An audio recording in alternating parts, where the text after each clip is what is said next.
France Inter. L'histoire du monde, Anthony Bélanger, c'est un projet minier qui fait polémique en Norvège. Oui, un projet d'importance qui alliera, s'il est mené à son terme, une carrière de grès, une usine de broyage et même un port tout neuf, à partir duquel sera expédié le produit de cette chaîne de production. L'entreprise néerlandaise à qui a été confiée cette concession minière compte extraire 360 millions de tonnes de grès à usage industriel. L'autorisation a été donnée le mois dernier et les travaux auraient pu commencer très vite s'ils n'avaient rencontré une vive opposition. D'abord, d'une partie évidemment des locaux qui verraient leur environnement bouleversé et surtout leur quotidien ébranlé par le bruit des explosions pour extraire la roche et par les transports incessants entre la carrière, l'usine et le port que ces installations induisent. Mais le problème, c'est qu'il y a un site archéologique dans les environs. Un site archéologique absolument exceptionnel. Les gravures rupestres de Vingen dans le comté de Vestland.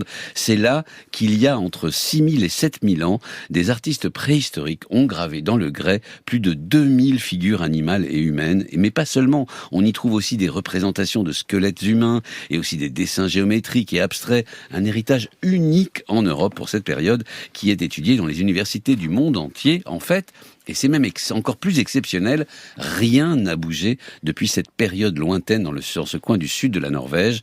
On y a même retrouvé des marteaux de pierre, et oui, les outils utilisés pour ces mêmes pétroglyphes.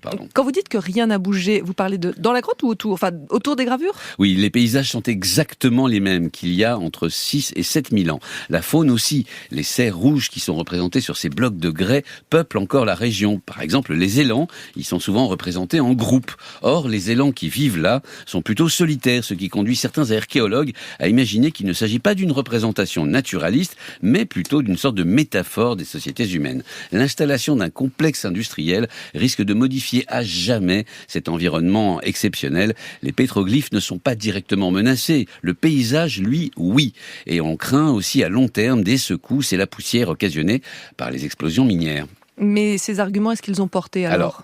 Ils ont porté plus ou moins. D'un côté, la Norvège voit venir la fin du pétrole et du gaz, qui souhaite diversifier son économie. Elle dispose déjà sur place d'ingénieurs et de techniciens formés à l'extraction pétrolière et gazière, et donc minière. Et puis de l'autre, il y a une vision évidemment plus culturelle, plus touristique du pays. Or, ce parc archéologique n'a pas encore reçu l'attention des visiteurs, encore trop peu nombreux.